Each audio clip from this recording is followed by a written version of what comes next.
একটা মেয়ে তার বাবাকে খুব সুন্দর একটা প্রশ্ন করেছেন। প্রশ্নটা কি জানেন?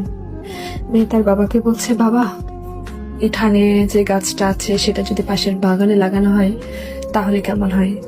গাছটা কি বাঁচবে বা লাগানো যাবে কি? মেয়ের প্রশ্নের উত্তরে বাবা বলছে, বা ওটা তো আরো 4 বছরের পুরনো গাছ।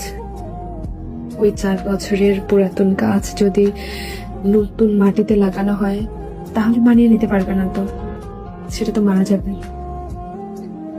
ওই মেয়ে তার চোখের জল ফেলে বাবাকে বলছে, তোমার আঙিনায় তো একটা চারা গাছ 20 বছরের পুরাতন হয়ে গেছে, সে তার সবকিছু ছেড়ে কিভাবে নতুন জায়গায় বাঁচবে বাবা?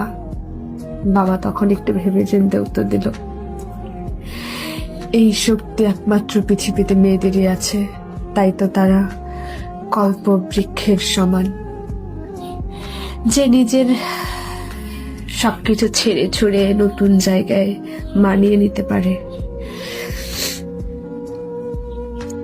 মানিয়ে নিয়ে সারা জীবন অন্যের জন্য বাঁচতে পারে। এটাই হলো মেয়ে মানুষ, এটাই হলো আমাদের মা জাতি। সেই প্রশ্নটার উত্তর শুনে মেয়েটা হাউ মাউ করে কান্না শুরু করলো, বাবাটাকে জড়িয়ে ধরে। বাবাও কাঁদছে।